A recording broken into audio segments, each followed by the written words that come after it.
एक पेशेंट थे मेरे, मिस्टर रमेश नाम था उनका। काल्पनिक नाम है ये। 40 वर्ष की उम्र थी उनकी। आईटी सेक्टर में काम करते थे। रोज सुबह घर से 8 बजे निकलना, पहले ऑटो, फिर मेट्रो, उसके बाद में फिर थोड़ी सी पग यात्रा और अपना ऑफिस। दिन भर ऑफिस में बैठ के स्क्रीन के सामने टक टक टक टक, जो आईटी सेक्टर्स के लोगों का काम होता है वो करना।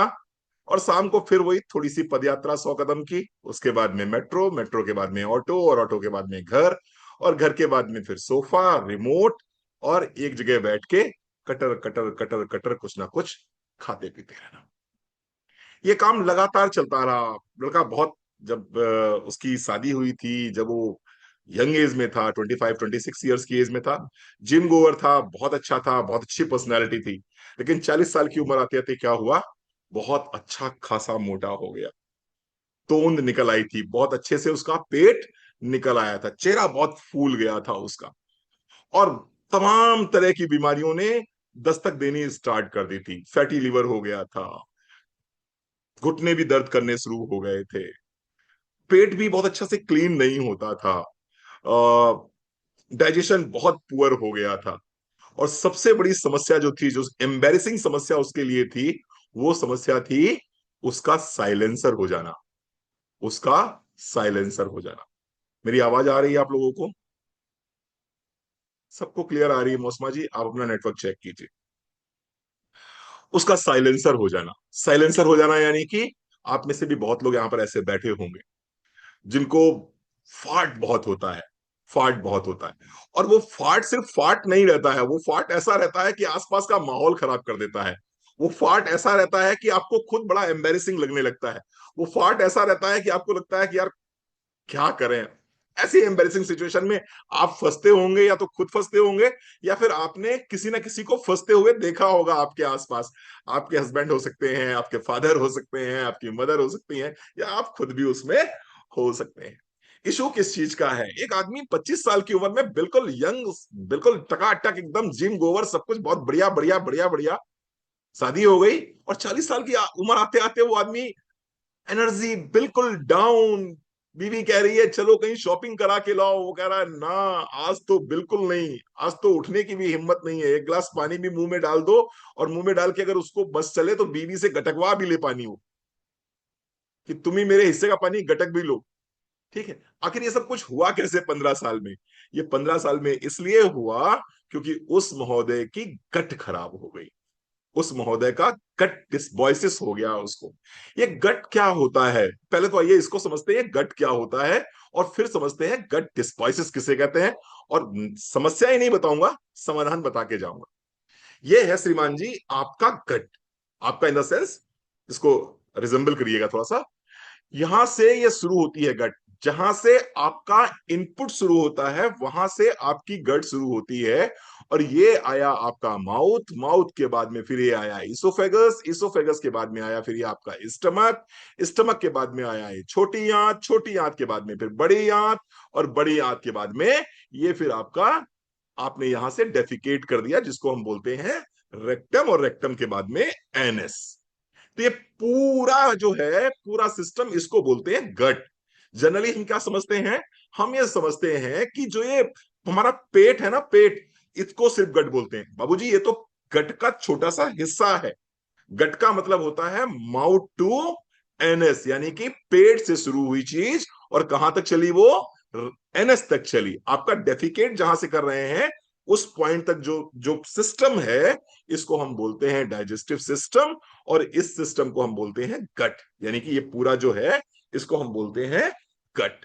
और जब ये गट हेल्थ खराब हो जाती है तो हाल कैसा हो जाता है? हाल रमेश बाबू जैसा हो जाता है, जिन्होंने शादी के समय जिनका वजन था लगभग लगभग 65 kg, और आज की तारीख में उनका वजन है 112 kg। ये कौन है? ये रमेश बाबू हैं। क्यों खराब हुआ? क्योंकि गट खराब हुआ। आइए एक एक चीज को बहुत अच्छे से समझते हैं। पहले समझते हैं कि गट का मतलब क्या है।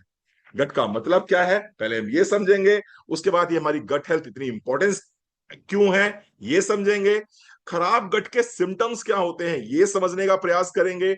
इसके बाद हम आपको 10 वो पॉइंट बताएंगे जिन पॉइंट्स को आपको नोट करना है। हर पॉइंट का आप स्कोर देंगे और स्कोर के बाद में फिर आपको चेक करना होगा कि मेरी गट सही है या नहीं है। मैं बिल्कुल आपसे नहीं कहूंगा कि आप ये प्रोडक्ट लीजिए या ये प्रोडक्ट लीजिए। मैं आपके सामने 10 सवाल रखूंगा, उन 10 सवालों के आपको उत्तर देने हैं। उसका जो रिपोर्ट कार्ड बन के आएगा उस रिपोर्ट कार्ड के आधार पे आप खुद चेक कर लीजिएगा आपको ठीक होना है या नहीं ठीक होना। ठीक है साहब, तो चलो let's start our session. Copy pen आपने ले लिया होगा, डायरी पेन आपने ले लिया होगा होपफुली। व्हाट इज गट? अगर गट हेल्थ पे काम करना है, प्रोबायोटिक को बेचना है, तो ये तो पता होना चाहिए गट होती क्या है। What is gut? What is gut? Gut क्या है?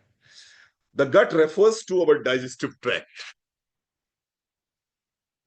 इसको बंद कर दें। The gut refers to our digestive tract। जैसा कि मैंने आपको बताया, जो हमारा डाइजेस्टिव ट्रैक्ट था, यानी कि जो हमारा माउथ टू एनस का जो एरिया था, जो कैनाल थी पूरी, उसको हम क्या बोलेंगे? उसको हम बोलेंगे गट। फ्रॉम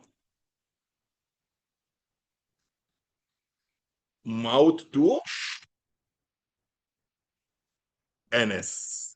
अब इसमें क्या क्या आ गया? माउथ आ गया, इसोफेगस आ गया, स्टमक आ गया, ड्यूडेनम आ गया, स्मॉल इंटेस्टाइन आ गई, लार्ज इंटेस्टाइन आ गई, रेक्टम आ गया, एनएस आ गया, पूरा वो सिस्टम जो है ये आ गया। अब ये क्या करता है? इस गट में इस गट में it contains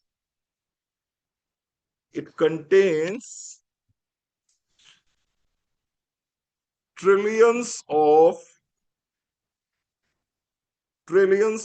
micro organism. It contains trillions of micro organism. ठीक है साहब, ट्रिलियंस ऑफ माइक्रो ऑर्गेनिज्म। अब ये माइक्रो ऑर्गेनिजम्स क्या होते हैं?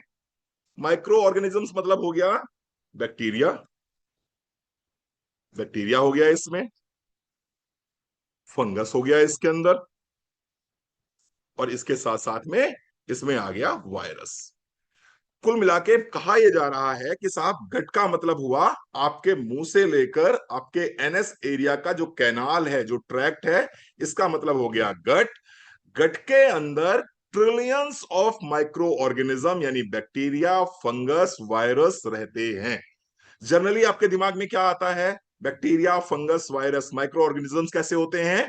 ये अच्छे नहीं होते हैं। लेकिन ये सच नहीं है, ये सच नहीं है। कुछ बैक्टीरिया हमारे लिए अच्छे होते हैं और कुछ बैक्टीरिया हमारे लिए अच्छे नहीं होते।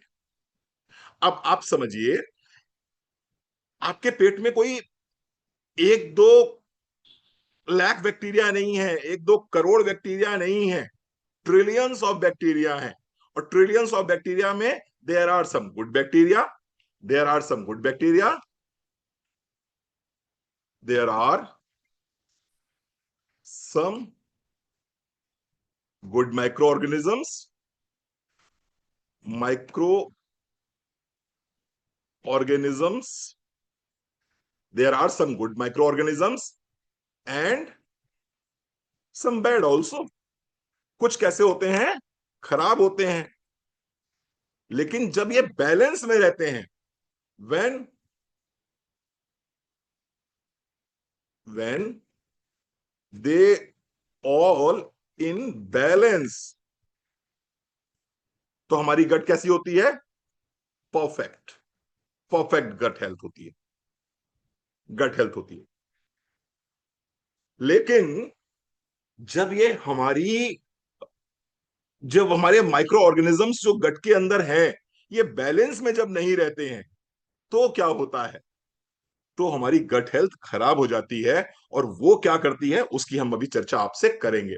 अब थोड़ी सी बात शुरुआत में कर लेते हैं, आपको अच्छा लगेगा कुछ नया जान के। हमें से कितने लोग यहां पर बैठे हैं जो जेनजी हैं? अभी नेपाल का आंदोलन चल रहा है, और नेपाल के आंदोलन को नाम दिया गया है जेनजी आंदोलन। उस आंदोलन को, उस मूवमेंट को जेनजी मूवमेंट इसलिए कहा जा रहा है क्योंकि उस मूवमेंट में ज्यादातर 18 से 30 साल के लोग हैं। 18 से 30 साल के लोग हैं, तो उनको हमने क्या कहा है? उनको हमने कहा है जेनजी। जेनजी अब क्यों कहा गया मुझे इसका जानकारी नहीं है। हाँ, नौजवान, बिल्कुल सही बात। चलिए आइए समझते हैं, ये नौजवान इतना आंदोलन करते क्यों हैं, ये नौजवान इतने पंगे कर क्यों रहे हैं, पहले इसको समझ लेते हैं। कितने लोग यहां पर ऐसे हैं जिनका, जिनकी डिलीवरी जो है वो नॉर्मल डिलीवरी हुई थी, वेजाइनल डिलीवरी हुई थी, नॉर्मल डिलीवरी हुई थी? बहुत बढ़िया, सारिका की भी नॉर्मल हुई थी, मेरी भी नॉर्मल हुई थी, वंदना जी की भी नॉर्मल हुई थी, कुसुम जी की भी नॉर्मल हुई थी।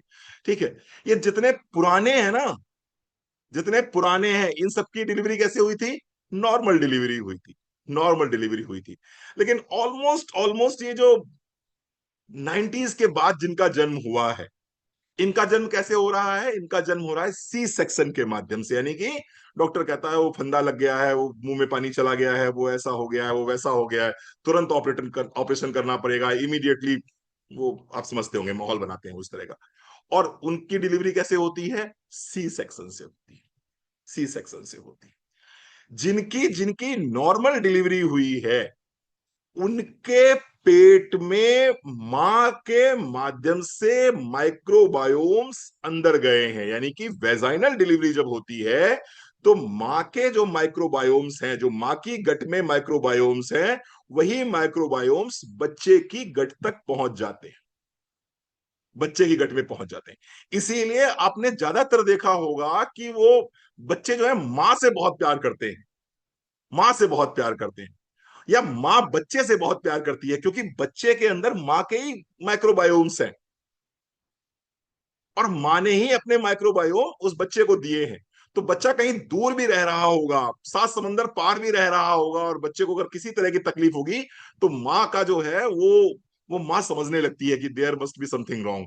उसको कुछ ना कुछ प्रॉब्लम होनी शुरू हो जाती है। क्यों? क्योंकि माँ का ही हिस्सा है वो, माँ का ही तो हिस्सा है वो। गट माइक्रोबायोम साथ में जा रहे हैं। ठीक बात है। वेजाइनल डिलीवरी हुई है, नॉर्मल डिलीवरी हुई है, गट माइक्रोबायोम जो माँ के थे वही बच्चे के अंदर पहुंच जाते हैं। इसीलिए माँ और बेटे में बहुत घनिष्ठ प्रेम रहता है, बहुत घनिष्ठ। सबसे ज्यादा अगर माँ किसी को चाहती है तो अपने बच्चे को चाहती है, उससे ज्यादा किसी को नहीं चाहती। ये आप भी सब समझदार हैं, समझते हैं इस बात को। बहुत बढ़िया बात कुलदीप। लेकिन अब बच्चे हो रहे हैं सी सेक्शन के माध्यम से। जब सी सेक्शन के माध्यम से बच्चे हो रहे हैं, तो बच्चे के अंदर मां का गट माइक्रोबायोम जा ही नहीं पाता है। और यही कारण है कि जो ये जेंजी पैदा हो रहे हैं, इनको बेबी सोना बड़े अच्छे लगते हैं, माँ बाप अच्छे नहीं लगते। माँ बाप की बातें समझ में नहीं आती, बेबी सोना की बातें समझ में आ जाती हैं। क्यों भैया माँ बाप की बातें समझ में नहीं आती हैं? क्योंकि माँ का माइक्रोबायोम बेटे के अंदर है ही नहीं। माँ खाना नहीं खाएगी, जेंजी को कोई प्रॉब्लम नहीं है। लेकिन अगर बेबी ने खाना नहीं खाया तो बाबू खाना नहीं खाएंगे। होता है ऐसा भारती? होता है, बहुत होता है, खूब होता है। चेक करना अपने बच्चों को, मालूम पड़ेगा। जब बेबी आपका खाना ना खाए, आपका बच्चा खाना ना खाए, तो उससे पूछ लेना क्या सोना ने खाना नहीं खाया, क्या बता देगा।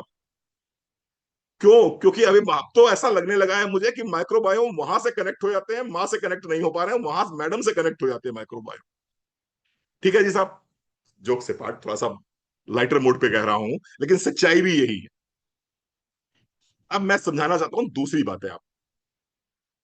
जिन बच्चों का गट माइक्रोबायोम बैलेंस में नहीं होगा, या जिस किसी व्यक्ति का गट माइक्रोबायोम बैलेंस में नहीं होगा, ऐसे बच्चे बहुत ज्यादा उपद्रवी होंगे।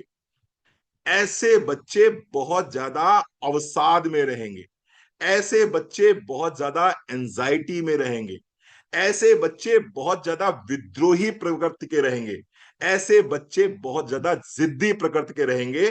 और यही कुछ आप देख रहे हैं नेपाल में। Are you getting my point? Are you getting my point? मेरी बात समझ में आ रही है आपको? किसी भी आंदोलन में आपको 55 साल, 50 साल, 60 साल का आदमी दिखाई नहीं पड़ेगा। रिसेंटली जो आंदोलन हो रहे हैं, रिसेंटली जितने मूवमेंट्स हो रहे हैं, उन मूवमेंट्स में आपको 50, 55, 60 वाला आदमी नहीं दिखाई पड़ेगा। 1990 के पहले वाले लोग नहीं दिखाई पड़ेंगे। सारे के सारे जो आंदोलन हो रहे हैं, जो उपद्रव हो रहे हैं, उन सारे के सारे उपद्रवों में कौन आ रहा है? उन सारे के सारे उपद्रवों में आ रहे हैं जंजी। और जंजी क्यों आ रहे हैं? क्योंकि ज्यादातर जंजी वेजाइनल डिलीवरी के माध्यम से जन्म नहीं ले रहे हैं। ज्यादातर जंजी डिलीवरी सी सेक्शन के माध्यम से डिलीवरी हो रही है। एक नया कॉन्सेप्ट मैंने आपको दिया, और इसको आप गूगल पे सर्च कर लीजिएगा, चैट जीपीटी पे सर्च कर लीजिएगा, जहां मर्जी वहां सर्च कर लीजिएगा, आपको इसका रीजन मिल जाएगा। जितने बच्चे नॉर्मल डिलीवरी के माध्यम से पैदा हुए हैं उनका व्यवहार देखिएगा, और जितने बच्चे सी सेक्शन के माध्यम से पैदा हुए हैं, यानी कि सिजेरियन के माध्यम से पैदा हुए हैं, उनका व्यवहार देख लीजिएगा। आपको दोनों के व्यवहार में जमीन आसमान का अंतर मिल जाएगा। जितने बच्चे नॉर्मल डिलीवरी के माध्यम से पैदा हुए हैं उनका मां के प्रति प्रेम देख लीजिएगा, और जितने बच्चे सी सेक्शन के माध्यम से पैदा हो रहे हैं उनका मां के प्रति प्रेम देख लीजिएगा। आपको बहुत बड़ा डिफरेंस मिल जाएगा, बहुत बड़ा डिफरेंस मिल जाएगा। मैं साइड ट्रैक हो गया थोड़ा सा, लेकिन ये कॉन्सेप्ट समझाना बहुत जरूरी था। ये कॉन्सेप्ट समझाना बहुत जरूरी था। इसीलिए अभी रिसेंटली डॉक्टर साहब क्या हो रहा है कल्पेश जी, इसीलिए रिसेंटली क्या हो रहा है कि अब जब सी सेक्शन से बच्चा पैदा हो रहा है तो कहा जा रहा है कि भाई जो प्लेसेंटा है माँ का, उस बच्चे को, उस प्लेसेंटा को बच्चे की बॉडी पे रैप कर दीजिए थोड़ी देर के लिए, उसको रगड़ दीजिए बच्चे की बॉडी पे, जिससे कि बच्चे की स्किन वो माइक्रोबायोम्स को एब्जॉर्व कर ले, माँ के माइक्रोबायोम्स को एब्जॉर्व कर ले। क्योंकि जो बच्चे सी सेक्शन से पैदा हो रहे हैं, इन बच्चों की गट हेल्थ 4 गुना ज्यादा खराब रहती है अपेक्षाकृत उन बच्चों के जो बच्चे नॉर्मल डिलीवरी से जन्म लेते हैं। तो अगर आपके घर में कोई बेबी का जन्म होने वाला है या हो रहा है, तो डॉक्टर से बात कीजिए कि डॉक्टर साहब जो माँ का प्लेसेंटा है, इस प्लेसेंटा को बेबी के ऊपर रैप कर दीजिए, थोड़ा सा रगड़ दीजिए उसको। उससे क्या होगा, बच्चे की स्किन जो है वो माइक्रोबायोम को एब्जॉर्व कर लेगी, और उसके पेट में फिर वो मल्टीप्लाई हो जाएंगे, कॉलोनी बना लेंगे, फिर वो बात की बात है। Getting my point? समझ में आ रहा है मेरी बात? सहमत है मेरी बात से आप लोग? रिलेट कर पा रहे हैं मेरी बात से? चल, है ना, ये एक नया नई मैंने बात आपको बताई। ठीक है, चलो हम आगे बढ़ते हैं। बहुत बड़े, thank you, thank you so very much, thank you, thank you. बिल्कुल नई एक जानकारी आपको मिली होगी आज। चलो, तो when they are in balance we enjoy the perfect gut health. These microbiomes are not enemies. These microbiomes are not enemies. ये हमारे दुश्मन नहीं है। These microbiomes are not enemies. They control digestion. पहले मैं बता दूं आपको, ये ट्रेनिंग लगभग लगभग 1.25 घंटे चलेगी। दे कंट्रोल डाइजेशन, तो मूड बना के बैठिएगा कि आपको 1.25 घंटे बैठना है। They control digestion, immunity, they control digestion, immunity, इसके साथ साथ में हॉर्मोन्स, हॉर्मोन्स, इसके साथ साथ में ये कंट्रोल करते हैं आपका digestion, immunity, hormones and brain function. तो कुल मिला के आपकी गट के अंदर रहने वाले माइक्रोबायोम्स ना सिर्फ आपकी डाइजेशन को टेक केयर करते हैं, आपकी इम्यूनिटी को टेक केयर करते हैं, आपके हॉर्मोन्स को बैलेंस में रखते हैं, और इसके साथ साथ में आपका जो ब्रेन फंक्शन है इसको भी आपके गट के अंदर रहने वाले माइक्रोबायोम्स ही कंट्रोल करते हैं, रेगुलेट करते हैं। ठीक है रविंदर अंकल, क्लियर? क्लियर हो गई बात? चल, ओके। तो इसलिए हम क्या कहते हैं, that's why we called the gut our second brain. और जिस तरह की रिसर्चेस हो रही हैं, मुझे नहीं लगता बहुत जल्द जो है लोग ये कहना शुरू कर देंगे कि गट हेल्थ जो है हमारा सेकंड ब्रेन नहीं, हमारा फर्स्ट ब्रेन। हमारा डॉक्टर से कहना शुरू कर देंगे कि गट हेल्थ हमारा सेकंड ब्रेन नहीं, हमारा फर्स्ट ब्रेन है। Why is gut so important? हमारी गट जो है इतनी इंपॉर्टेंट क्यों है? Why our gut is so important. हमारी गट इतनी इंपॉर्टेंट क्यों है? All nutrient from the food are absorbed in the gut. All nutrient from the food are absorbed in the gut. सारा का सारा न्यूट्रिशन कहां एब्सॉर्ब होता है? आपकी गट में एब्सॉर्ब होता है. इसलिए आपकी गट हेल्थ बहुत बहुत बहुत इंपॉर्टेंट है. अगर आपकी गट हेल्थ इंपॉर्टेंट नहीं होती या आपके गट अगर हेल्दी नहीं है तो ये न्यूट्रिएंट आपकी बॉडी में एब्सॉर्ब नहीं होगा. आपने बहुत से लोगों को देखा होगा, you must have seen lot many peoples, जो खूब खाते हैं, अच्छे से खाते हैं, लेकिन उसके बाद भी वो कमजोरी उनको लगती है. उसके बाद भी उनको कमजोरी लगती है. उसके बाद भी प्रजापति साहब वो थके थके से महसूस करते हैं अपने आप को थके थके महसूस करते हैं. स्पेशली खाना खाने के बाद लोग बहुत ज्यादा थका हुआ महसूस करते हैं अपने आप को.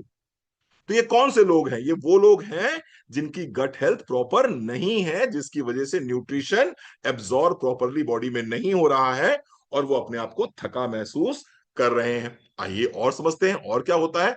Almost 70% of immune cells are in our gut. अगर आपको आइडिया है तो बहुत अच्छी बात है, और नहीं है तो आज जानिए आप.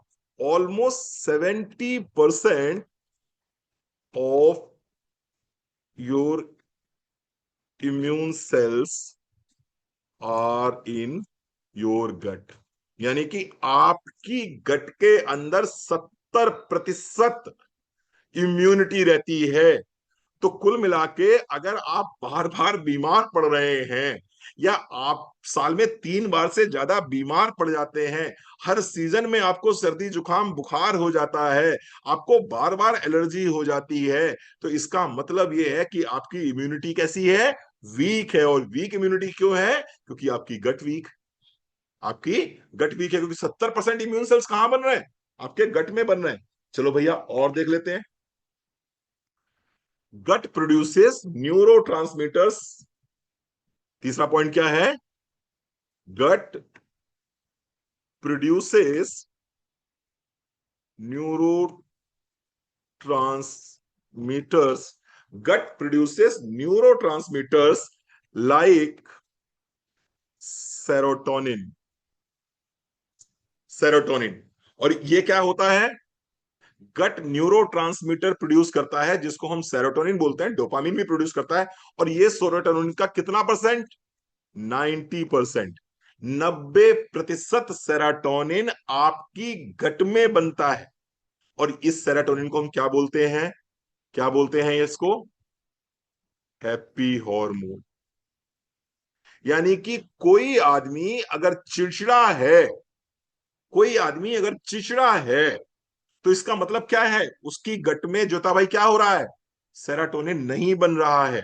और सेरोटोनिन नहीं बन रहा है तो वो चिड़चिड़ा है, वो जिद्दी है, वो गुस्सैल है, उसका स्वभाव बहुत रूखा है, उसकी बातचीत प्रॉपर नहीं है. इसका मतलब उसकी गट सही नहीं.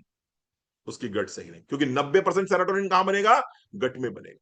और जिसका पेट साफ है, जिसको ब्लोटिंग नहीं हो रही है, जिसको एसिडिटी नहीं हो रही है, जिसको सब हजम हो जाता है, वो आदमी गुस्सा भी नहीं करता है, वो आदमी चिड़चिड़ा भी नहीं होता है. उस आदमी से जब आप बात करेंगे तो आपको आपको मालूम पड़ जाता है यार इसका पेट साफ हुआ है कि नहीं साफ हुआ है.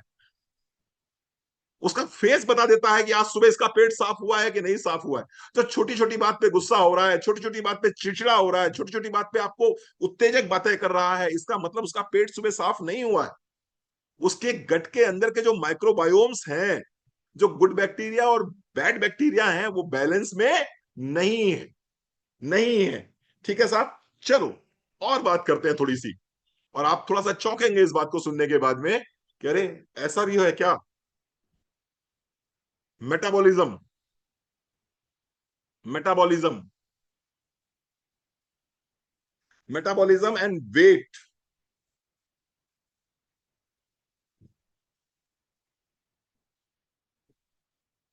Metabolism and weight. Gut decided. Gut decides how much fat is stored, how much fat is stored or burned। ये गट डिसाइड करेगी कि तुम्हें कितना फैट स्टोर करना है और तुम्हें कितना फैट बर्न करना है। इसका मतलब आपका जो मोटापा है, आपकी जो ये डायबिटीज है टाइप 2, आपका जो तोंद निकला हुआ है, इसके पीछे और कुछ जिम्मेदार नहीं है। इसके पीछे अगर कोई एक चीज जिम्मेदार है तो वो है आपकी गट। और आप क्या कर रहे हो? आप दे धड़ाधड़ जिम के अंदर 1 घंटा, 1.5 घंटा, 2 घंटा पसीने पसीने लस्त पस्त हुए जा रहे हो, भूखे मरे जा रहे हो, पत्ते खा रहे हो, सूंघ सूंघ के खाना खा रहे हो, ये कैलोरी वो कैलोरी ये कैलोरी। अरे पेट सही कर लो यार, पेट सही कर लो, गट सही कर लो, सब सही हो जाएगा। जरूरत ही नहीं पड़ेगी ये पत्ते चबाने की, जरूरत ही नहीं पड़ेगी ये पानी पी पी के रात गुजारने की, जरूरत ही नहीं पड़ेगी ये कैलोरी गिन गिन के खाने की। अगर गट सही तो नहीं मोटे होगे। गट खराब है इसलिए मोटे हो गए हो, गट सही नहीं है इसलिए मोटे हो गए हो। ये तोंद जो बाहर निकल आया है, लीवर फैटी हो गया है, ये दुनिया भर की जो बीमारियां हो गई हैं, ये गट से हो रही हैं। और इसी बात के ऊपर हम एक प्रोग्राम करने जा रहे हैं, 16, 17, 18 तारीख को एक हम बूट कैंप करने जा रहे हैं। Obesity and your gut health, obesity and your hormones, obesity and your lifestyle disorders. बाबू, अगर तुम्हारा तोंद निकला हुआ है तो तुम्हारा तोंद इसलिए नहीं निकला हुआ है कि तुम ज्यादा खाना खाते हो।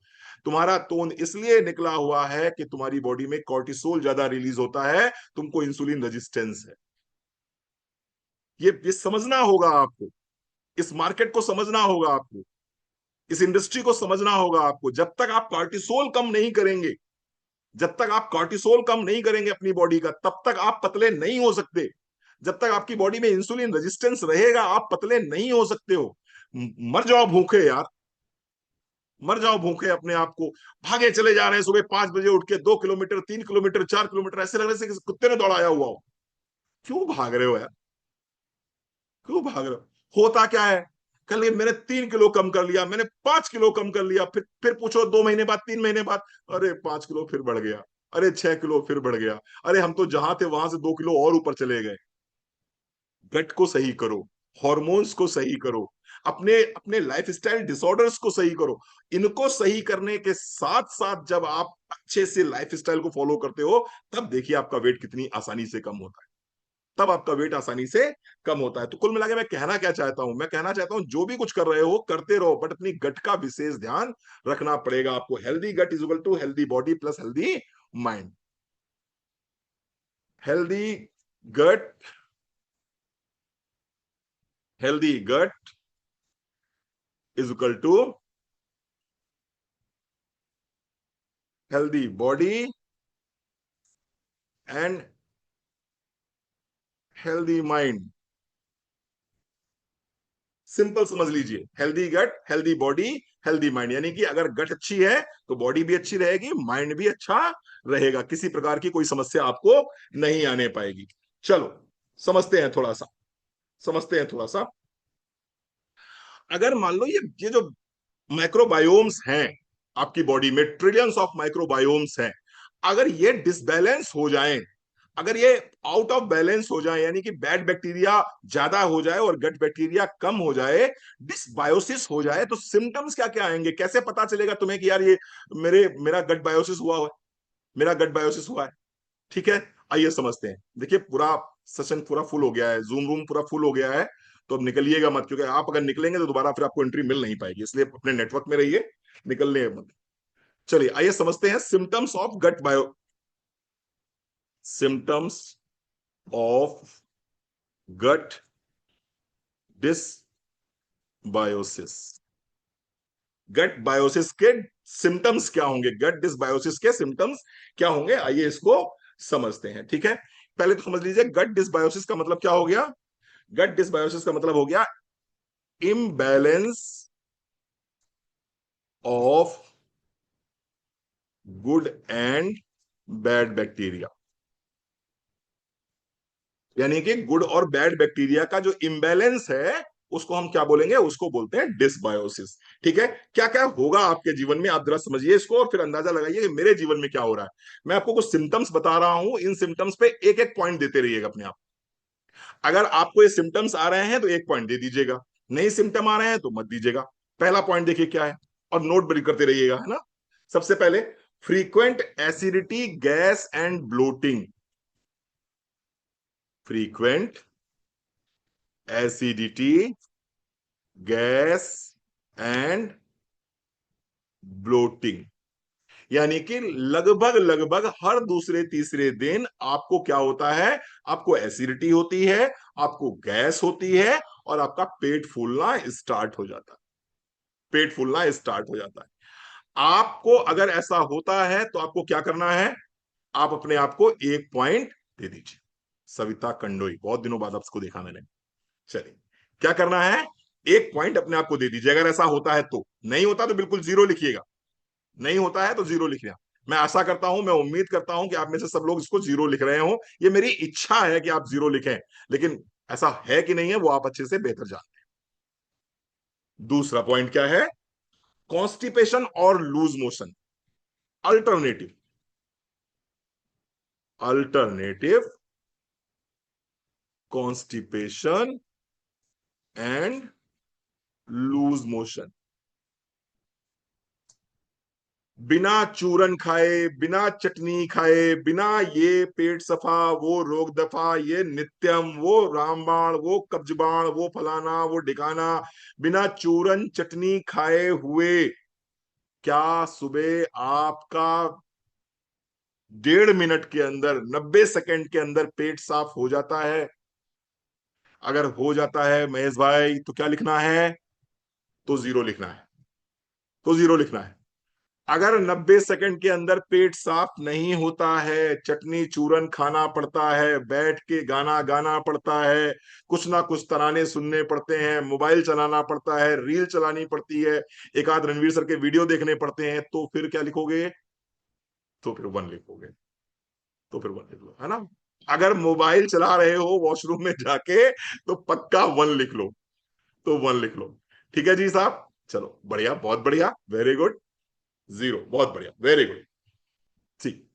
Number 3, number 3, low energy and fatigue.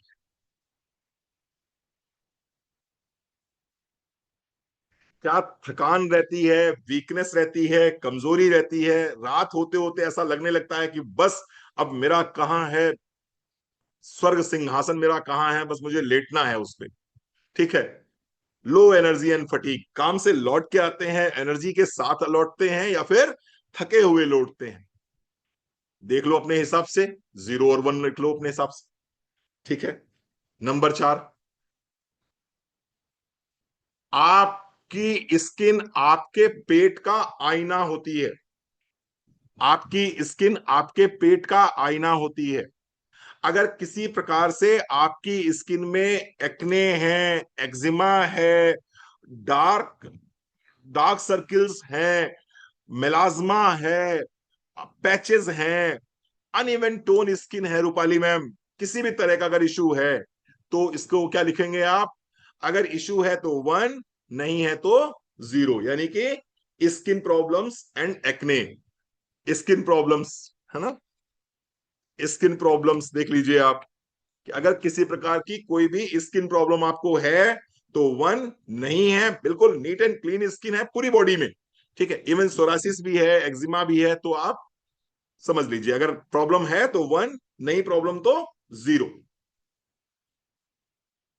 सर्दी जुकाम बुखार कैसे होता है आपको, वीक इम्यूनिटी है आपकी, वीक इम्यूनिटी है, स्ट्रॉन्ग इम्यूनिटी है, इस weak immunity and frequent infections, बार बार आपको सर्दी जुकाम बुखार खांसी हो जाता है, हर सीजन में हो जाता है, एलर्जी है आपको किसी प्रकार की, या फिर भगवान की दया से किसी प्रकार की कोई समस्या आपको नहीं है, अगर है तो वन, नहीं है तो जीरो, नहीं है तो जीरो। ओके,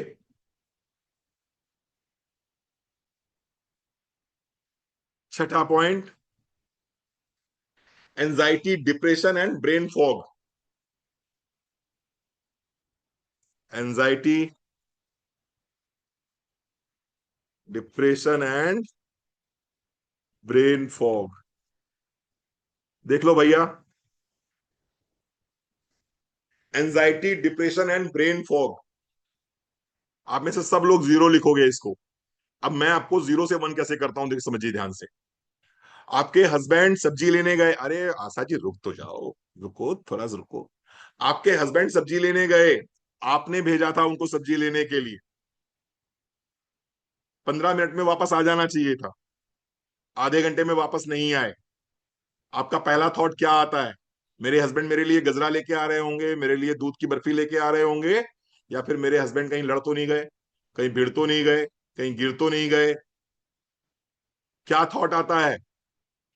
अगर निगेटिव थॉट आता है तो हर्षा जी क्या होगा? तो लिखो वन। सुबह उठने के बाद में, हे भगवान, हे कन्हैया, तेरी बड़ी कृपा है, तूने फिर से एक नया दिन दिया, तूने फिर से नई सांसें दी। आज की रात मैं स्टेशन पे नहीं था, आज की रात मैं हॉस्पिटल में नहीं था, आज की रात में पुलिस कचहरी थाने में नहीं था। तेरी बड़ी कृपा है। न जाने कितने लोग थाने में हैं, न जाने कितने लोग अस्पताल में बैठे हुए हैं, न जाने कितने लोग रेलवे स्टेशन पे बैठे हुए हैं। मैं अपने बिस्तर पे था और पूरी नींद गहरी सोया। तेरी बड़ी कृपा है, तेरी बड़ी दया है, ये कह के उठते हो। या फिर सुबह उठने के बाद आज फिर ऑफिस जाना है, आज फिर उसी बॉस से मिलना है, फिर बच्चे को उठाना है, फिर ब्रेकफास्ट तैयार करना है, फिर से वही नौटंकी, फिर से वही दिन, फिर से वही आ ऊ आउच। आप देख लो क्या हो रहा है। सुबह उठने के बाद में अगर ग्रेटिट्यूड का पहला वर्ड निकलता है, भगवान को थैंक यू पहली बार बोलते हो, तो लिखोगे क्या? जीरो। और सुबह उठने के बाद में आह ऊ आउच निकलता है, तो फिर लिख लो वन। लिख लो वन। अच्छा एक चीज और सुन लो, अगर जो है मंडे मॉर्निंग सबसे अच्छी लगती है तो लिख लो जीरो। और अगर फ्राइडे नाइट सबसे अच्छी लगती है तो लिख लो वन। फ्राइडे नाइट सबसे अच्छी लगती है, इसका मतलब जो कर रहे हो उससे संतुष्ट नहीं हो। मंडे मॉर्निंग अगर अच्छी लगती है तो इसका मतलब जो कर रहे हो वो तुम्हारा स्वधर्म है। और जो आदमी अपने स्वधर्म को कर रहा है वो आदमी सुखी है, वो आदमी एंजाइटी में भी नहीं है, वो आदमी डिप्रेशन में भी नहीं है, वो आदमी ब्रेन फॉग में भी नहीं। मैंने कल एक बात करी थी कि मल्टीविटामिन मैन, मल्टीविटामिन वुमेन, इसके अंदर मैंने चार चार हर्ब्स बताए थे, बड़ा क्लियरली बताए थे और बहुत गहरे से बताए थे मैंने। मैंने पूछा कि ये चार हर्ब्स के नाम बता दीजिए आप। मुझे बहुत से लोग चार हर्ब्स के नाम नहीं बता पा रहे। वो चार हर्ब क्या है मल्टीविटामिन मैन के अंदर, उनके चार नाम अगर मैं आपसे पूछता हूं कि वो चार नाम क्या थे, आपको मैंने बहुत अच्छे से ट्रेनिंग दी थी, आप उन चार नामों को बता सकते हैं क्या इमीडिएटली? कोई अगर बता सकता है तो ऑफकोर्स अपना कैमरा ऑन करके हाथ खड़ा करे, मुझे अच्छा लगेगा। लोग नहीं बता पाए। अगर नहीं बता पाए तो ये ब्रेन फॉग है, ये ब्रेन फॉग है, क्योंकि जीरो लिखना बड़ा आसान था। ये ब्रेन फॉग है। अगर आप इमीडिएटली, आपके अंदर प्रज्ञा नहीं है, प्रज्ञा नहीं विजडम नहीं है, कि जो अंदर है लेकिन बाहर नहीं निकाल पा रहे हो, तो इसको बोलते हैं प्रज्ञा, विजडम। वेरी गुड, बहुत बढ़िया, बहुत बढ़िया, जो लोग भी लिख रहे हैं बहुत बढ़िया, thank you so very much. अगर इमीडिएटली आपको कोई चीज याद नहीं आती है, इमीडिएटली आप चीजों को भूल जाते हैं, आधार कार्ड कहाँ रखा है, की कहाँ रखी है, किससे क्या बात हुई थी वो भूल गए, किससे क्या करना था वो भूल गए, इसका मतलब प्रज्ञा कमजोर है। इसे बोलते हैं ब्रेन फॉग। चलो अपने हिसाब से नंबर दे दीजिए, वन या जीरो। ठीक है जी साहब, चलो आगे बढ़ते हैं साहब। सेवेंथ, पीसीओडी की प्रॉब्लम है किसी को, फैटी लीवर की प्रॉब्लम है किसी को, थायराइड की प्रॉब्लम है किसी को, हाइपोथायराइडिज्म हाइपरथायराइडिज्म दोनों। ठीक है। इसके साथ साथ में आपको इसमें ऑस्टियो आर्थराइटिस आ गया, ऑस्टियो आर्थराइटिस आ गया।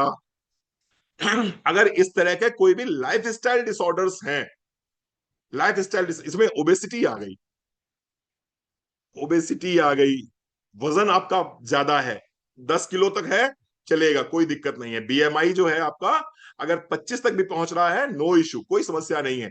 ओबेसिटी अगर आपको हुआ है, अगर इस तरह की समस्या है, तो फिर क्या करना है आपको, क्या लिखना है, 1 लिखना है। अगर इनमें से कोई प्रॉब्लम आपको नहीं है तो आप 0 लिख सकते हैं, आप 0 लिख सकते हैं।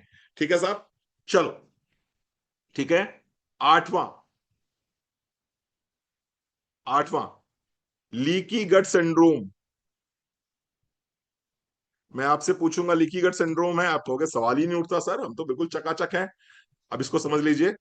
ऑटो इम्यून डिसऑर्डर, अगर किसी को रूमेटाइड अर्थराइटिस है, अगर किसी को रूमेटाइड अर्थराइटिस है, अगर किसी को सिस्टमिक ल्यूपस एरिथेमेटोसिस है, अगर किसी को सोराइसिस है, अगर किसी को एलोपेशिया है, तो ये सब ऑटो इम्यून डिसऑर्डर्स हैं। किसी को अगर ऑटो, यहां तक कि होशिमोटो जो थायराइड की डिजीज है, अगर वो भी किसी को है तो वो ऑटो इम्यून डिसऑर्डर है।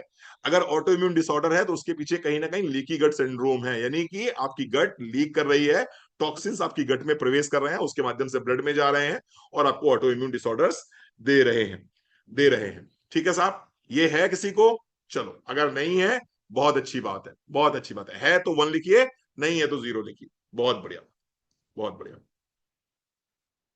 ठीक है साहब, चलो आगे देखते हैं। नाइन्थ,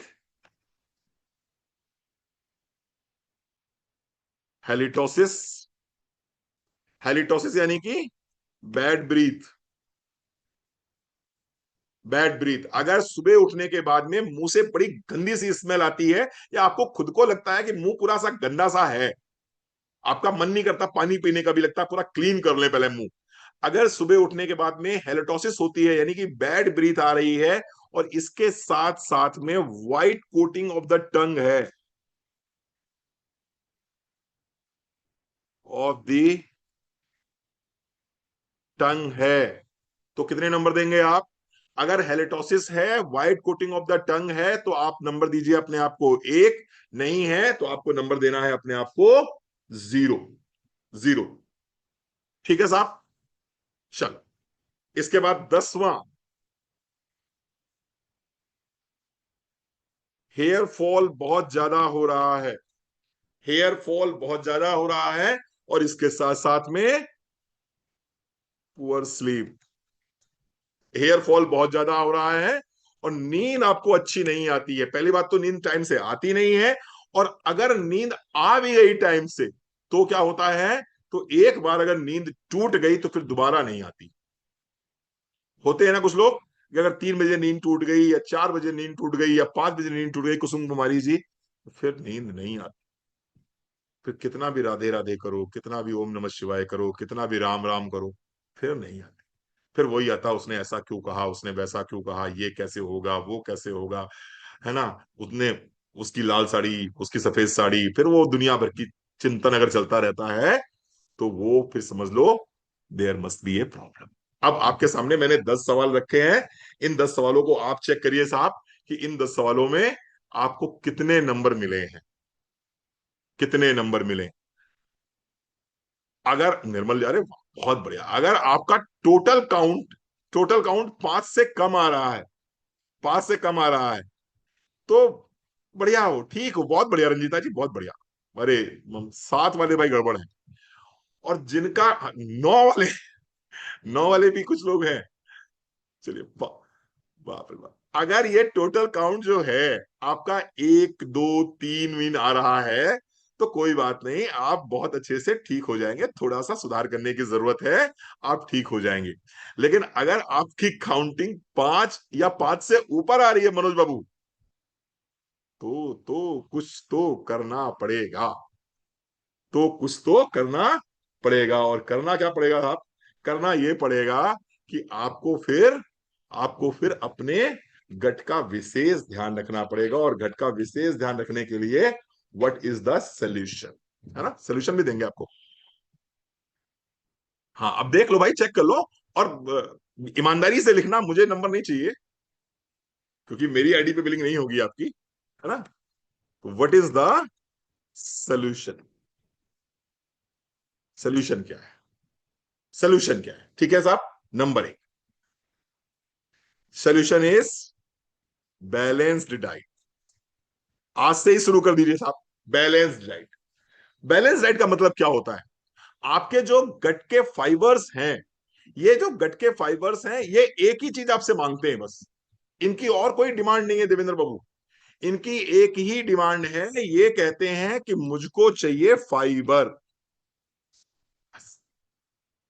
ये कहते हैं मुझको चाहिए फाइबर। 25 से 30 ग्राम फाइबर एक स्वस्थ आदमी को प्रतिदिन चाहिए होते हैं। बैलेंस्ड डाइट क्या लिख गया भाई? Balanced diet. तो इनको चाहिए फाइबर, आपके गट माइक्रोबायोम्स को। ठीक है, आपके गट के जो माइक्रो ऑर्गेनिजम्स हैं, इनको चाहिए फाइबर। तो भरपूर मात्रा में फाइबर दीजिए। फाइबर कहां मिलेगा? फ्रूट में मिलेगा। और कहां मिलेगा? वेजिटेबल्स में मिलेगा। और कहां मिलेगा आपको? होल ग्रेन्स में मिलेगा। होल ग्रेन्स में मिलेगा। ठीक है साहब। तो आपको फ्रूट्स खाने होंगे, हरी पत्तेदार सब्जियां खानी होंगी, होल ग्रेन्स लेने होंगे, इनमें बहुत अच्छे से फाइबर मिलता है। ये फाइबर अगर पर्याप्त मात्रा में आपकी बॉडी में जाएगा, तो आपके जो गट बैक्टीरिया हैं गुड वाले, वो आपको थैंक यू बोलेंगे, और उनके नंबर जो है वो बढ़ते जाएंगे, वो पावरफुल होते जाएंगे। गुड बैक्टीरिया जितना पावरफुल होगा, उतने आपकी हेल्थ अच्छी रहेगी, उतनी आपकी हेल्थ अच्छी रहेगी। और क्या क्या आएगा इसमें? ओट्स। अभी ओट्स आ रहा अपने पास में? नहीं आ रहा। मोदीकर में भी ओट्स आता है, नहीं आता अब? आता है। आता है, बात है सही। आता है तो सबके सब बिल कराओ यार। ओट्स बहुत जरूरी है, बहुत जरूरी है ओट्स। ओट्स में जबरदस्त फाइबर है, जबरदस्त फाइबर है। ओट्स बिल कराइए अच्छे से। ठीक है साहब। तो ओट्स लीजिए, ओट्स में बड़ा अच्छा फाइबर है। ठीक है। चलो, दूसरा क्या करना है? हाइड्रेशन। यानी कि 3 गिलास दिन भर में जो पानी पीते हो ना, उतने से काम नहीं चलेगा। मिनिमम जो है, मैंने बोला था किसी दिन की साथ, लगभग लगभग 30 ml पर केजी बॉडी वेट, मैंने ऐसे कुछ बोला था। मतलब मान के चलिए कि 3 लीटर पानी तो आपको लगभग लगभग पीना ही पीना है। 3 लीटर पानी तो लगभग लगभग पीना ही पीना है। अगर आपका वजन 60-70 किलो है, तो 3 लीटर पानी आपको पीना है। ठीक है। और अगर आपका वजन 100 किलो है, तो कम से कम 4 से 5 लीटर पानी आपको पीना है, वेट के according. Drink enough water daily. ठीक है। ये दूसरी चीज हो गई। तीसरी चीज क्या है? Reduce junk and processed food.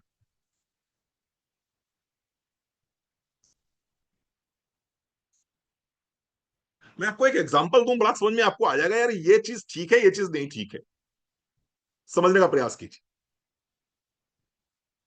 आपके घर पे आपके मिसेस ने आपको फ्रूट चाट बना के दी, कुलदीप बाबू। शादी हो गई आपकी कुलदीप भैया? अच्छा, बहुत बढ़िया। आपकी पत्नी ने आपको फ्रूट चाट बना के दी। आपने एक बाउल में फ्रूट चाट खा ली। फ्रूट चाट एक बाउल खाने के बाद, अगर आपको लगता है कि एक बाउल फ्रूट चाट मुझे और खानी है, तो इसका मतलब पहले वाले बाउल में फाइबर नहीं था। भव्या, बहुत अच्छे से समझ लीजिएगा। जिस खाने को खाने के बाद दोबारा उसको खाने का मन करे, इसका मतलब पहले वाले खाने में फाइबर नहीं था।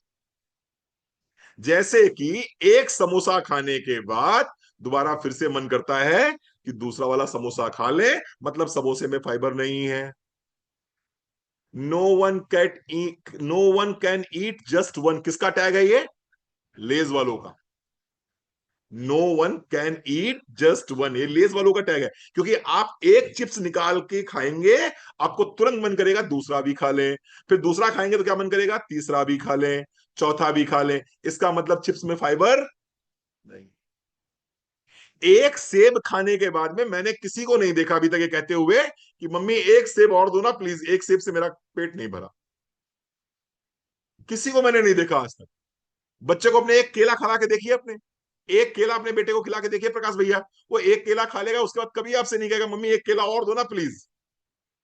लेकिन उसको अगर एक पैकेट कुरकुरे का दे दो, एक पैकेट कुरकुरे का दे दो, फिर उससे पूछो अच्छा एक और लोगे, कहेगा हाँ हाँ लेंगे। उसको अच्छा एक वो क्या कहते हैं किटकैट, उसको किटकैट की एक चॉकलेट दो, उससे पूछो दूसरी लोगे, कहेगा हाँ लेंगे। इसका मतलब फाइबर नहीं। जिस खाने को खाने के बाद भी आपका खाना खाने का मन कर जाए, समझिए पकड़िए मेरी बात, जिस खाने को खाने के बाद भी आपका खाना खाने का मन कर जाए, समझ लीजिए पहले वाले खाने में फाइबर था। जैसे कि खाने के पहले आपने खीरे खाए, ककड़ी खाई, सलाद खाया, और उसके बाद भी आप दो रोटी चार रोटी बड़े आराम से बैठ के खा लेते हो, इसका मतलब जो पहले खाया खाने के, उसमें क्या था, फाइबर था, उसमें फाइबर था। लेकिन जिस खाने को खाने के बाद आपका लगे कि नहीं अभी खाने का मन नहीं है, अब नहीं खा सकते हम, इसका मतलब पहले वाले खाने में फाइबर नहीं था। आप दो समोसे खा के देख लीजिए, उसके बाद आपको खाने का मन नहीं करेगा। करके देख लो आप, चाय पी के देख लो, चाय पी के देख लो, चाय पियोगे, चाय पीने के बाद वंदना जी खाना खाने का मन नहीं करता, फाइबर नहीं है उसमें। आप दो रसगुल्ले खा के देख लो, अच्छा अभी इमीडिएटली, और आपके सामने इमीडिएट खाना आ जाए, आपको लगेगा थोड़ी देर खाना रुक जाओ यार, थोड़ी देर सदो, थोड़ी देर रुक जाओ। लेकिन एक खीरा खा लो आप, खीरा खाने के बाद खाना आ जाए सामने आपके, आप खा लोगे। जोता भाई सही बोल रहा हूं मैं? मंगेश भाई, महेश भाई सही बोल रहा हूं? खीरा खा लोगे, टमाटर खा लोगे, उसके बाद खाना खा लोगे आराम से। लेकिन चार गोलगप्पे खाने के बाद में खाना खाने का मन नहीं करता, बिल्कुल समझ लीजिए। तो जो कुछ खाने के बाद खाना खाने का मन ना करे, यानी उसमें फाइबर नहीं था।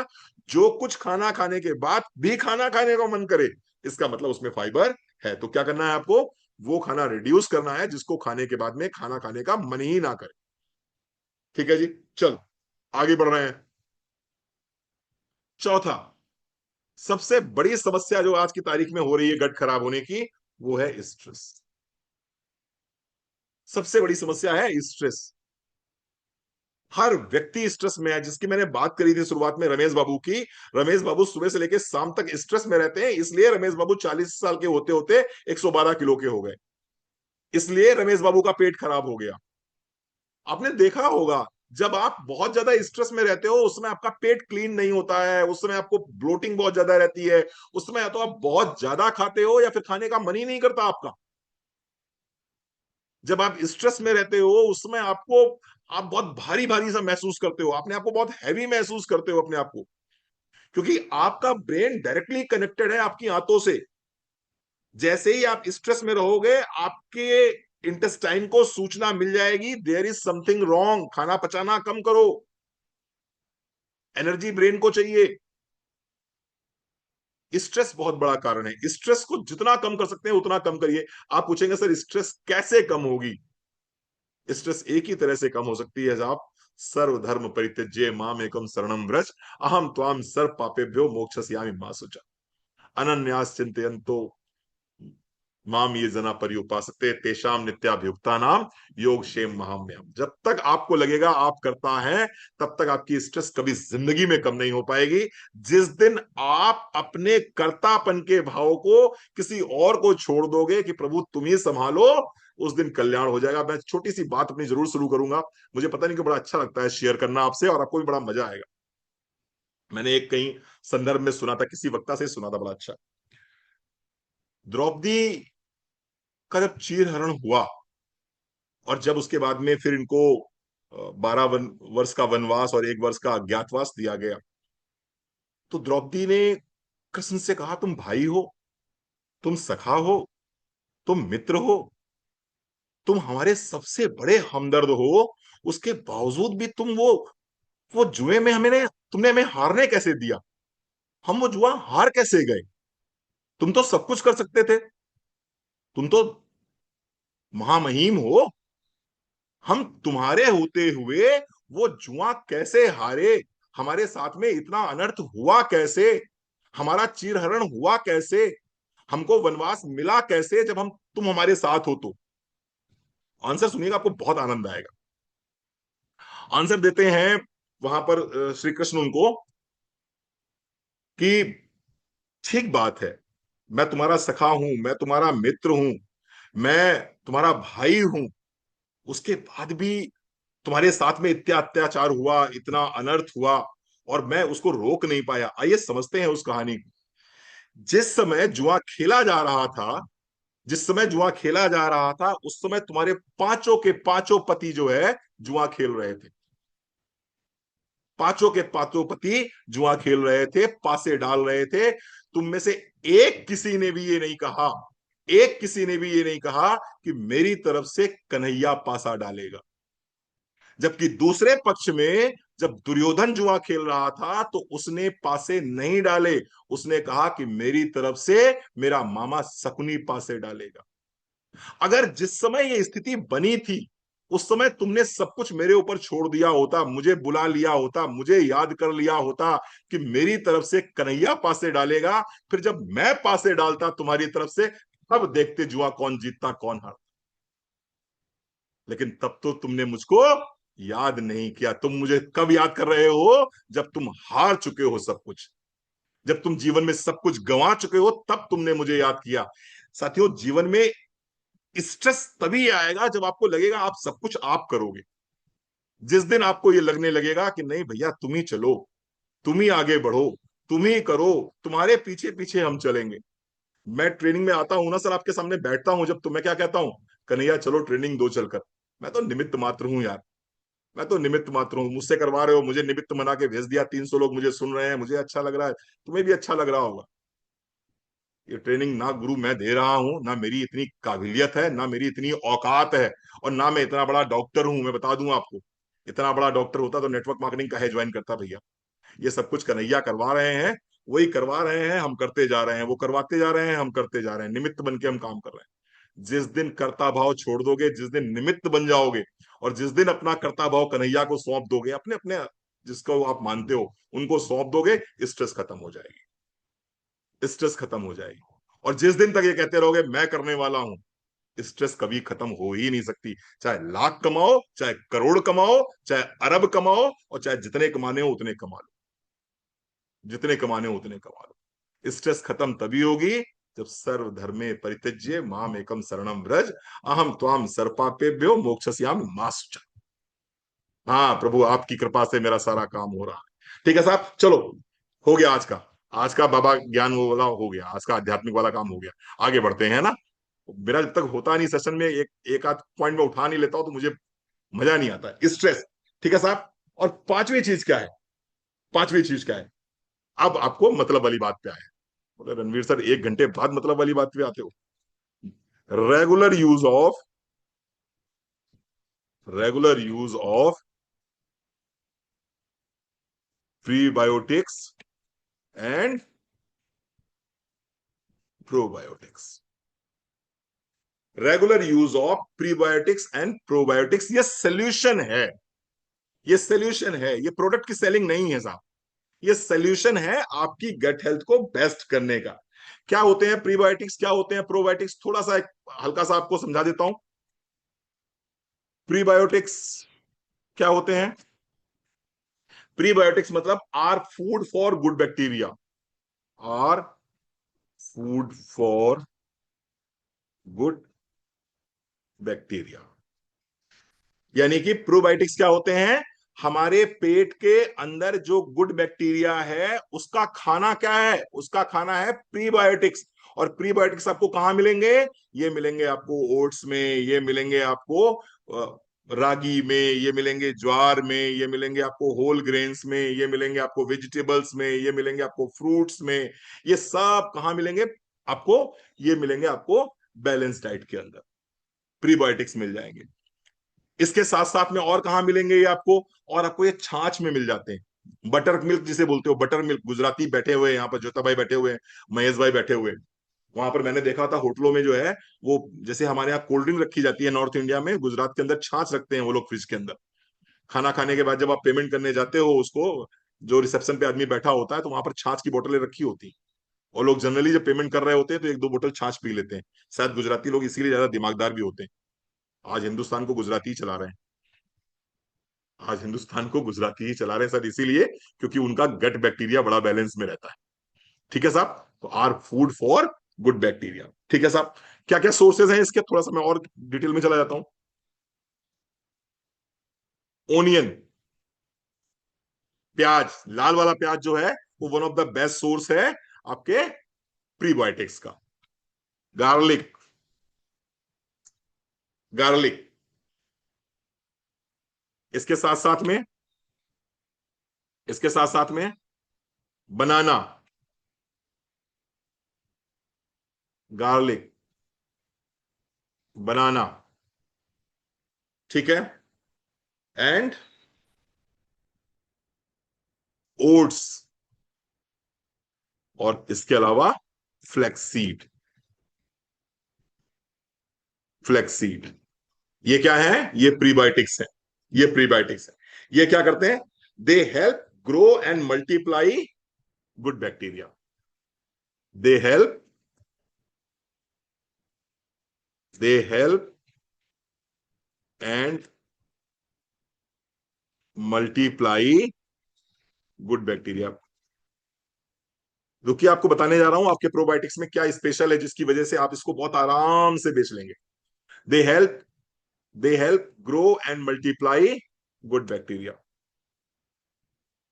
ठीक है साहब, चलो आगे बात करते हैं प्रोबायोटिक्स की। ये तो हो गए प्रीबायोटिक्स, अब बात करते हैं प्रोबायोटिक्स की। प्रोबायोटिक्स की, probiotics are live, probiotics are live good bacteria. ये सीधे गुड बैक्टीरिया, मतलब वो तो गुड बैक्टीरिया का खाना था, तो वो खाना खाएंगे और फिर मल्टीप्लाई करेंगे, ग्रो करेंगे। और ये क्या है, ये सीधे गुड बैक्टीरिया है, आपको दिया जा रहा है डायरेक्ट गुड बैक्टीरिया, आप सीधे कंज्यूम कर रहे हैं। तो probiotics are live good bacteria, the restore balance and they restore and balance good bacteria. ये रिस्टोर करते हैं और बैलेंस करते हैं good, good bacteria, good bacteria. ठीक है साहब, they restore and balance good bacteria. ठीक है, ये जो व्यक्ति लेता है उसको क्या होता है, they reduces gas, acidity, gas acidity, floating, constipation,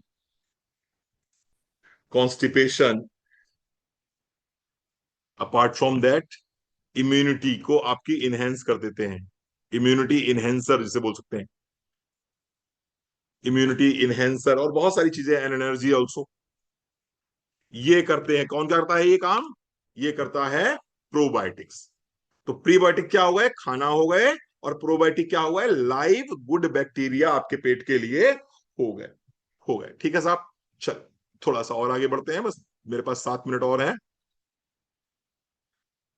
the best prebiotic and probiotic blend is, the best prebiotic and probiotic blend is Shift Life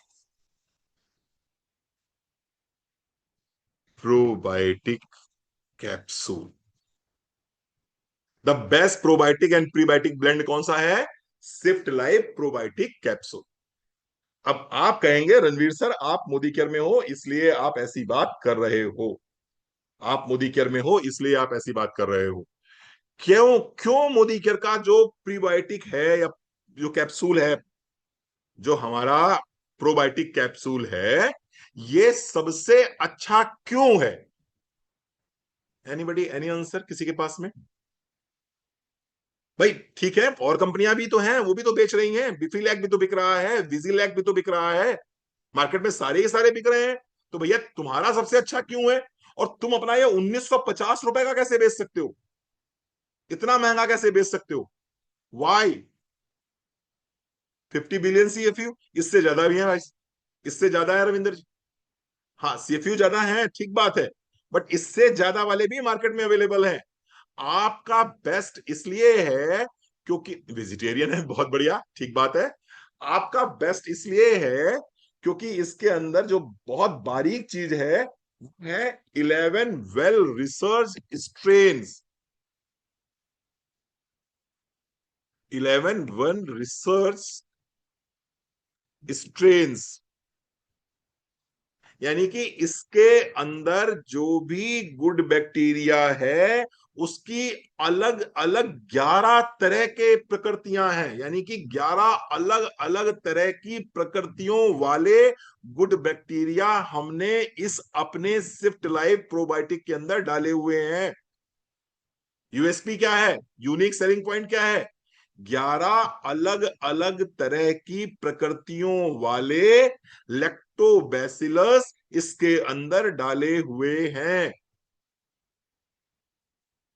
आपसे एक बात पूछूं, आप बताओ, कोविड में, ये अभी जो कोविड आया था 5 साल पहले, कोविड, कोरोना, इस कोरोना में गरीब आदमी ज्यादा मरा या अमीर आदमी ज्यादा मरा? बोलो बोलो सारिका, गरीब आदमी ज्यादा मरा या अमीर आदमी ज्यादा मरा? अमीर आदमी ज्यादा मरा। अमीर आदमी ज्यादा इसलिए मरा क्योंकि अमीर आदमी की गट में डिफरेंट डिफरेंट वैरायटीज के माइक्रोबायोम्स नहीं थे। तो जब वो कोरोना का वायरस बॉडी के अंदर गया तो उसका उसका एंटीबॉडी बॉडी बना ही नहीं पाई क्योंकि उसके अंदर उस तरह का माइक्रोबायोम था ही नहीं। मेघापंत, समझ में मेरी बात आ रही है? अमीर आदमी ने नो बेटा नो, नो बेटा नो, तुम लोग जो अपने बच्चों को करते रहते हो ना दिन भर, नो बेटा नो, नो बेटा नो, छिछी है, गंदी है, छिछी है, ये मत टच करो, वो मत टच करो, ये सब आप लोग अपने बच्चों के भविष्य के साथ में खिलवाड़ कर रहे हैं। मैं नहीं कहता अपने बच्चों को नाली में खेलने दीजिए, मैं नहीं कहता अपने बच्चों को गंदगी में रखिए, लेकिन कम से कम एटलीस्ट उसको उसके उसको टच तो करने दीजिए, उसको मिट्टी को पहचानने तो दीजिए। जब तक वो मिट्टी को पहचानेगा नहीं, जब तक वो मिट्टी में खेलेगा नहीं, जब तक वो मिट्टी को टच नहीं करेगा, तब तक वो डिफरेंट टाइप के जो स्ट्रेन्स ऑफ बैक्टीरिया हैं वो बॉडी में प्रवेश ही नहीं करेंगे। और जब कभी जीवन में उसको कोई मिट्टी वाला बैक्टीरिया दिखाई पड़ेगा, मिट्टी वाला वायरस दिखाई पड़ेगा, तो क्या होगा? वो बीमार पड़ जाएगा, वो बीमार पड़ जाएगा। इसीलिए जो ईंट भट्टे पे काम करने वाले लोग होते हैं उनके बच्चे कहीं भी डाल दो, कुछ भी खा लें, कैसे भी कहीं कुछ कर लें, वो बीमार नहीं पड़ते हैं। लेकिन हमने अपने बच्चों को खुद बीमार कर रखा है, no baby no, no baby no, no baby no करके। ये मत टच करो, ये डर्टी है, डर्टी है, गंदा है, गंदा है। हम बच्चे खेला कर इतना नंगे पाए खेल रहे हैं, ऐसे खेल रहे हैं, वैसे खेल रहे हैं, कहूँ हियन गिर रहे हैं, कहूँ वहां पड़ी रहे हैं, को पूछे वाला ना रहा है हमका, प्रकाश भैया, को पूछे वाला ना रहा है। क्रिकेट खेलते समय बॉल कहाँ कहाँ जाती थी अब बताने का विषय नहीं है, ये कहाँ कहाँ से बॉल निकाल के हम लाते थे ये भी बताने का विषय नहीं है। लेकिन उसका फायदा ये मिला कि भाई साहब कोई इन्फेक्शन पकड़ता उकड़ता नहीं है, गट माइक्रोबायोम टकाटक रहते हैं। इतने ज्यादा स्पेसीज अंदर घुस गए हैं, इतने ज्यादा स्पेसीज घुस गए हैं कि जो नया वाला आता है वो कहता नहीं अंदर ज्यादा खतरनाक वाले बैठे, चलो यार बाहर चलो, चलो यार बाहर चलो। समझ रहे हो मेरी बात को आप? मोदी केयर का, सिफ्ट लाइफ का प्रोबायोटिक जो है, इसके अंदर 11 टाइप्स ऑफ डिफरेंट हमने स्पेसीज गुड बैक्टीरिया की डाली हुई हैं। एक बैक्टीरिया होता है लैक्टोबैसिलस रोटेरी, एक वैरायटी होती है गुड बैक्टीरिया की लैक्टोबैसिलस रोटेरी। वो लैक्टोबैसिलस रोटेरी जिस व्यक्ति की आंतों में होता है वही व्यक्ति अपने पति से, अपनी पत्नी से प्रेम कर सकता है, दिल से प्रेम कर सकता है।